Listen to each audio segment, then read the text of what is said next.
Our top political priority over the next 2 years should be to deny President Obama a second term. Our top political priority over the next 2 years should be to deny President Obama a second term.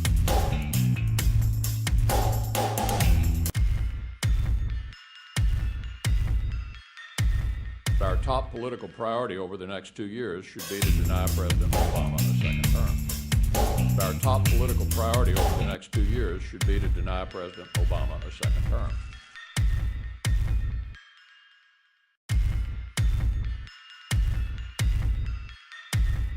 Our top political priority over the next 2 years should be to deny President Obama a second term.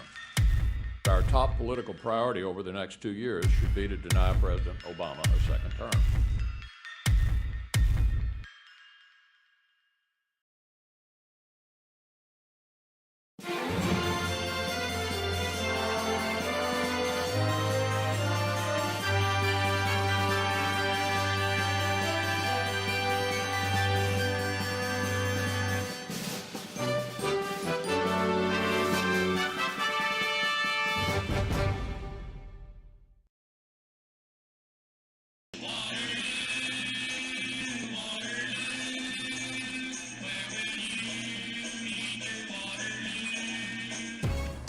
Political priority over the next 2 years should be to deny President Obama a second term.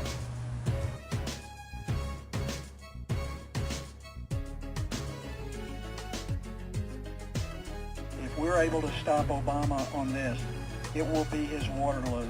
It will break him.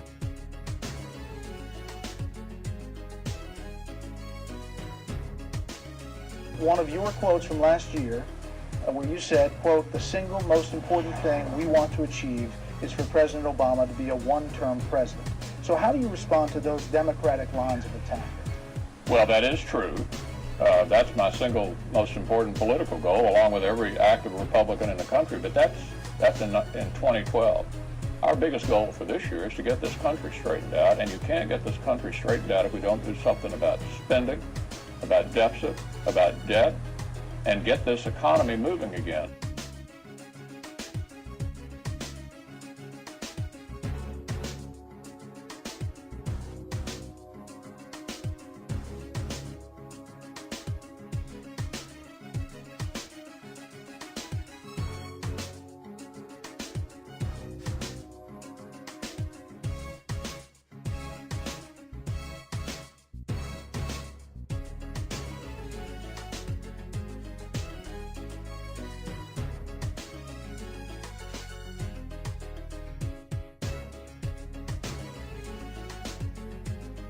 If we're able to stop Obama on this, it will be his Waterloo.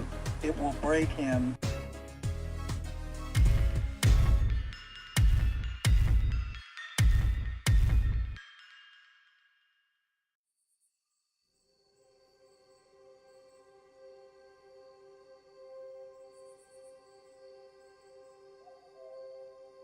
Governor Sarah Palin. Governor, as you watch these races that come in, your thoughts? Well, I'm disappointed in some of them. We know what we will get with 4 more years of Obama. This really is a catastrophic setback. You know, it's a perplexing time for many of us right now. You know, it's can now project that President Obama will win the crucial battleground state of Ohio.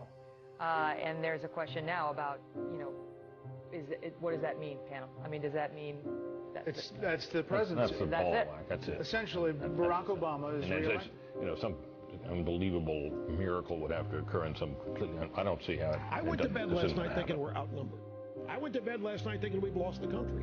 Fair and square, folks. Things don't always turn out the way you think they're going to. I have great respect for our decision desk, and I see that they're very happy in Chicago, but I've got to tell you, the Romney camp has real doubts about the call that's been made by us, and I guess other networks, about Ohio. They do not believe that Ohio is in the Obama camp. I just got an email from a top Romney person. I said, do you agree with our call? He said, not really.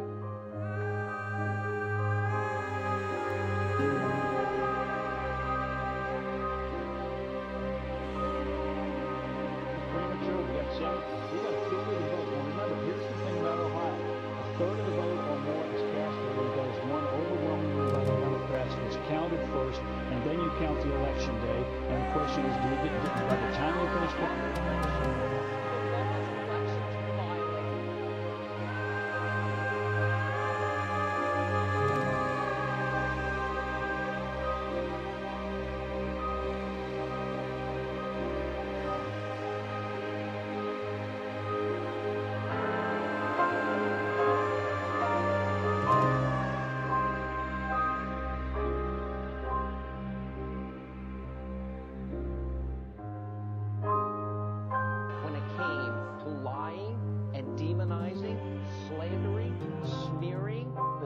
Outcome is going to be, but we got to be careful about calling things when we have like 991 votes separating the two candidates about intruding in this process.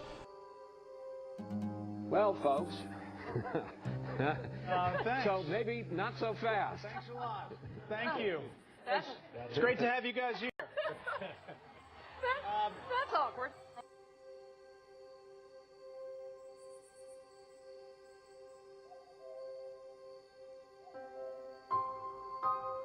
Changing country. The demographics are changing. It's not a traditional America anymore. And there are the voting public who want stuff. They want things. And who is going to give them things?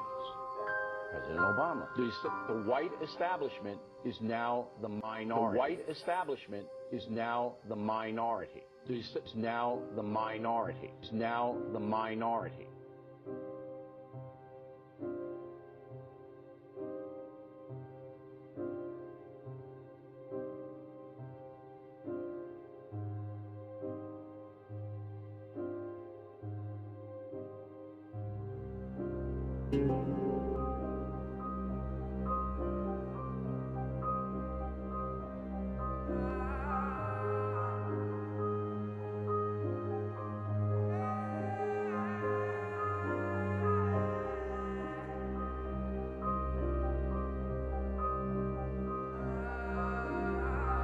Our top political priority over the next 2 years should be to deny President Obama a second term.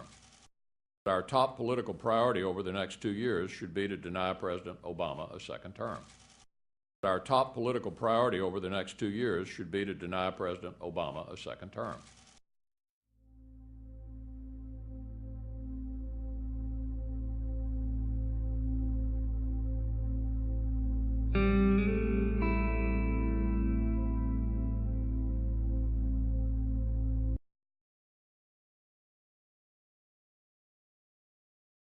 An outburst that continues to reverberate across the country. 2 words shouted out during President Obama's Wednesday night speech have many asking this question.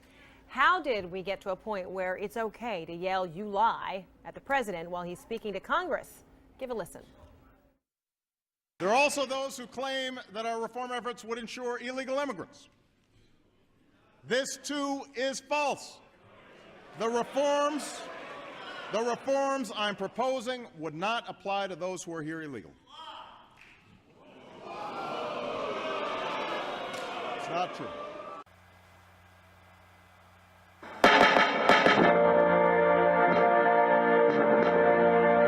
Tribute to an unknown soldier, the author of eternity, in an allegorical setting. For conspicuous gallantry and intrepidity in action, at the risk of his own life, above and beyond the normal call of duty, somewhere in the Middle East, near a place called Calvary, a soldier stepped out on the battlefield of time, traveling from time into eternity, fighting with the sword called justice. And his birds and surgeons were sent out to seek the unknown, and were met by wise men who had been thoroughly trained in all manner of military maneuvers, such as espionage, sabotage, and subversion, thereby being able to break every code of the enemy and maintain the secrecy of the mission. These wise men later operated under Shadow Commander, known at the time as a little child, whose mission was codenamed Everlasting Life. On the battlefield of time, he worked his way through the ranks, say 42 generations, but was falsely accused and abused by the enemy. But because of his importunity, he continued to fight with the sword of justice. He told the commanding officer of the enemy forces how his life and that of his comrades could be saved but they laughed to scorn and said, "We have power to kill and that live." He allowed the enemy to carry him away captive, but he kept faith in his fellow comrades. Though captured and laughed to scorn, he never relinquished his weapons. When he arrived at the spot called the Place of Skulls, he stood bravely though surrounded by the enemy and thought of the training he had received from his commanding officer, and he was not afraid. The enemy placed him on a platform and took his garments, which consisted of a royal robe given him by his commanding officer. By mere strength, bravery, and some unknown ghost to some, he withstood the pain of nails being driven into his flesh. He was looked down on as a soldier, accused of being a devil and degraded as a man. Yet he never deserted nor surrendered to the enemy. As he was suffering and dying, he yelled out to his father, "Forgive them." Then he bowed his head and gave up the ghost and said it was finished. The man in charge of the execution wrote a title above his head in 3 different languages: Hebrew, Greek, and Latin, which may have been classified at the time, but has since been downgraded for everyone that would accept it. This great soldier was rejected, tortured, betrayed, lied on, brought to trial without a hearing, and sentenced to death for a crime he did not commit. Willingly he gave his life for the wrongs of the world, which was above and beyond the normal call of duty. But he never received a Medal of Honor. He was wounded many times, but he never received the Purple Heart. He was the greatest pilot the world has ever known. He even flew himself into his father's house and sat down on the right hand of the master pilot, but he never received the Flying Cross. He was placed in a borrowed tomb and arose on the 3rd day. But we have omitted his name from among the world renowned upon this planet. He was a doctor, but we refused to make an appointment with him. He was a king, but instead of us giving him a crown of gold, we gave him a crown of thorns. He came through 42 generations to abolish the sins of the world. Yet he was rejected and despised by members of his own. And as he hung on the platform of time, we should have placed spices and gifts in his hand. Instead, we drove nails through his hand. He walked more than 72 miles to preach the gospel. And instead of us giving him a new pair of shoes, we drove spikes through his feet. He was a soldier that loved mankind. And after his death, we should have considered a heart transplant. Instead, we pierced him through his heart. This great soldier was not an electric clock, but on the battlefield he kept good time. He was not a nuclear bomb, but his power was devastating. He was not the ringleader of Watergate, but he spoke of a heavenly gate. He was not an MX nor a cruise missile, but his love has cruised the world over. He was not sought out by the vampire world, yet his blood was good to the last drop. This brave, outstanding soldier lived as an angel, died as a thief, and rose to be the mayor of mayors, governor of governors, president of presidents, master of masters, king of kings, and will be crowned Lord of all.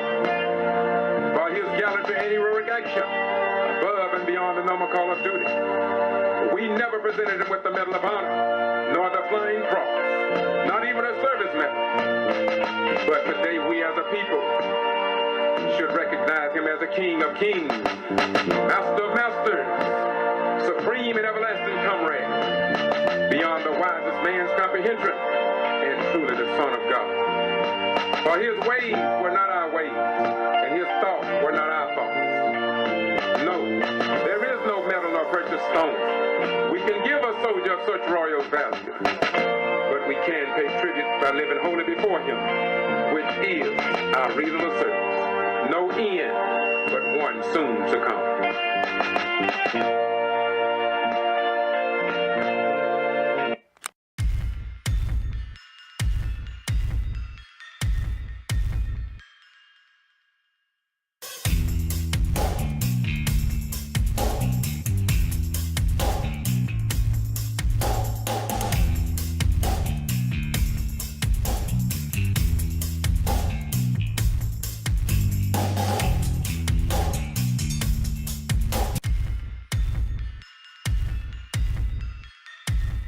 outburst that continues to reverberate across the country. Two words shouted out during President Obama's Wednesday night speech have many asking this question. How did we get to a point where it's okay to yell "you lie" at the president while he's speaking to Congress? Give a listen. There are also those who claim that our reform efforts would ensure illegal immigrants. This, too, is false. The reforms I'm proposing would not apply to those who are here illegally. It's not true. So how did we get to this point where you can call the President of the United States a liar while he's speaking in the halls of Congress? Joining us to discuss the question, Republican strategist Phil Musser and Obama supporter and CNN political analyst Roland Martin. Good to see you, gentlemen. Hey, Frederica. All right, Phil, let me begin with you because Sure. Congressman Wilson has said he's apologized. He picked up the phone. He called the president. The president says, okay, I accept your apology. But now there are members of Congress who say that's not enough. He needs to apologize on the floor to fellow congressional members. Do you agree?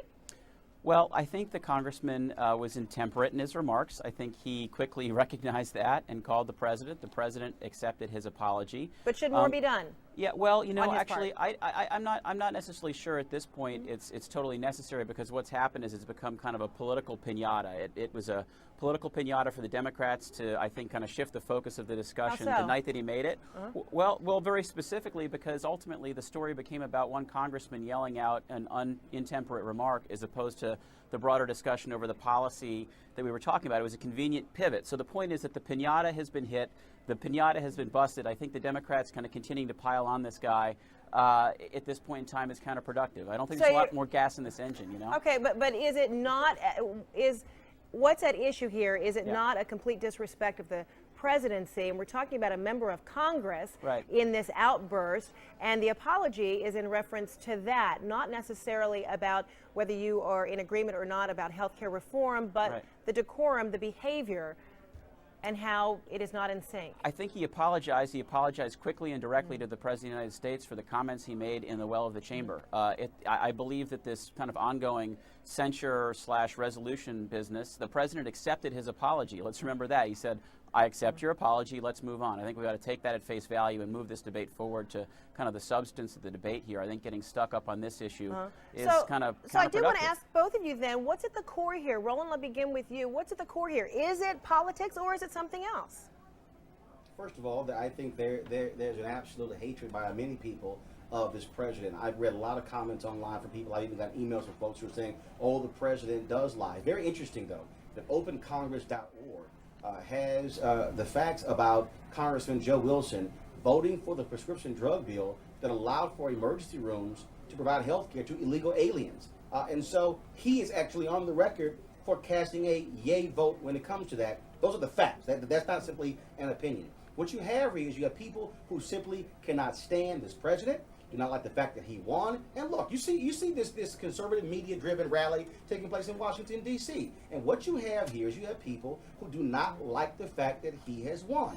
And so what they are trying to do is discredit him at every turn. Now, when I hear people criticize the president for making that comment, when Senator John McCain came back the next day and said there are no facts to substantiate what Joe Wilson said, I want to know how many Republicans are going to call Senator John McCain a liar. Our top political priority over the next 2 years should be to deny President Obama a second term.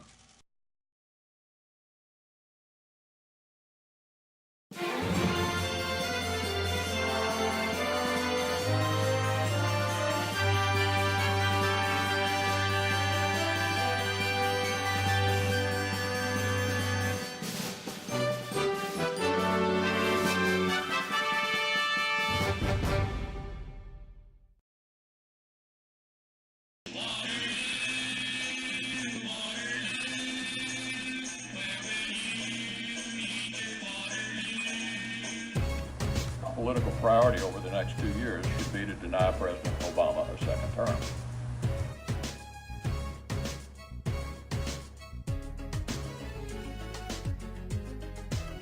If we're able to stop Obama on this, it will be his Waterloo. It will break him.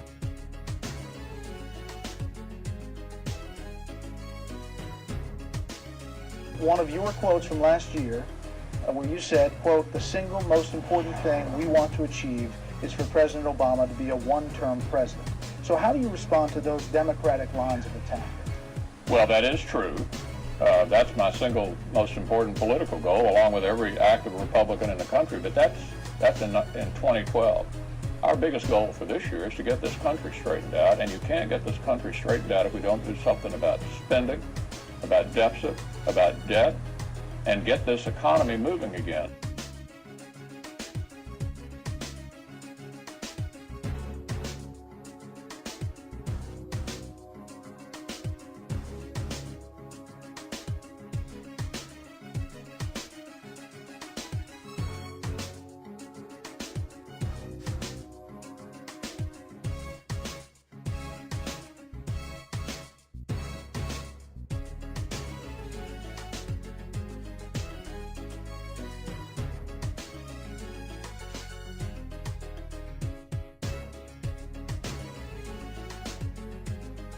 If we're able to stop Obama on this, it will be his Waterloo.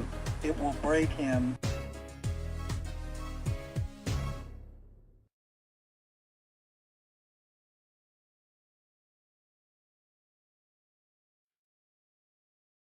Governor Sarah Palin. Governor, as you watch these races that come in, your thoughts? Well, I'm disappointed in some of them. We know what we will get with 4 more years of Obama. This really is a catastrophic setback. It's a perplexing time for many of us right now. Can now project that President Obama will win the crucial battleground state of Ohio. And there's a question now about, what does that mean, panel? I mean, does that mean That's the presidency. That's the ball. That's it. Essentially, Barack Obama is reelected. Some unbelievable miracle would have to occur in some completely. I don't see how. I went to bed last night thinking we're outnumbered. I went to bed last night thinking we've lost the country. Fair and square, folks. Things don't always turn out the way you think they're going to. I have great respect for our decision desk, and I see that they're very happy in Chicago. But I've got to tell you, the Romney camp has real doubts about the call that's been made by us and I guess other networks about Ohio. They do not believe that Ohio is in the Obama camp. I just got an email from a top Romney person. I said, do you agree with our call? He said, not really.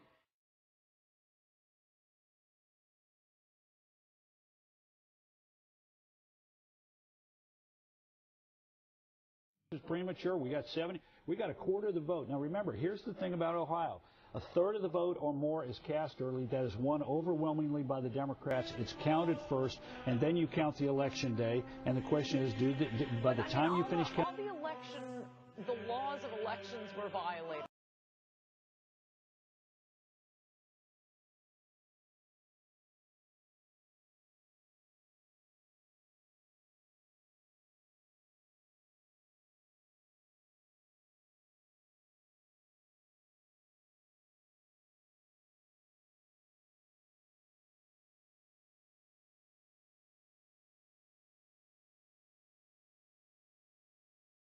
When it came to lying and demonizing, slandering, smearing, besmirching, outcome is going to be, but we got to be careful about calling things when we have like 991 votes separating the two candidates about intruding into this process.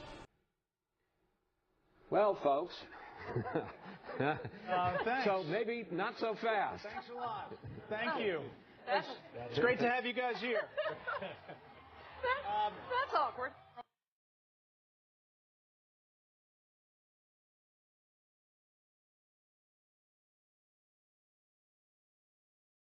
Changing country. The demographics are changing. It's not a traditional America anymore. And there are the voting public who want stuff. They want things. And who is going to give them things? President Obama. The white establishment is now the minority. The white establishment is now the minority. Is now the minority. Is now the minority.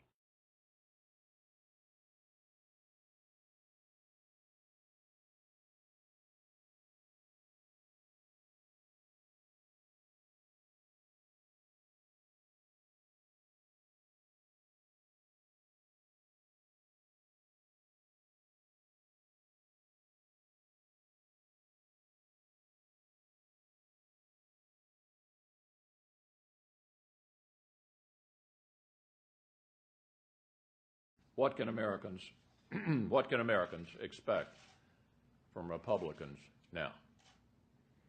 Let's start with the big picture. Over the past week, some have said it was indelicate of me to suggest that our top political priority over the next 2 years should be to deny President Obama a second term.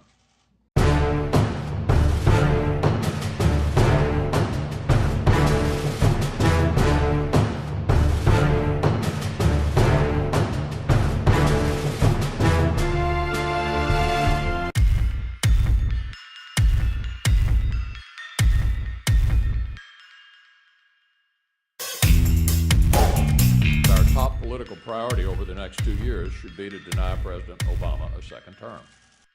Our top political priority over the next 2 years should be to deny President Obama a second term.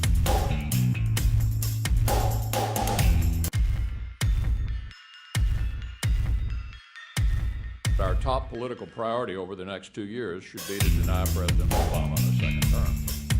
Our top political priority over the next 2 years should be to deny President Obama a second term.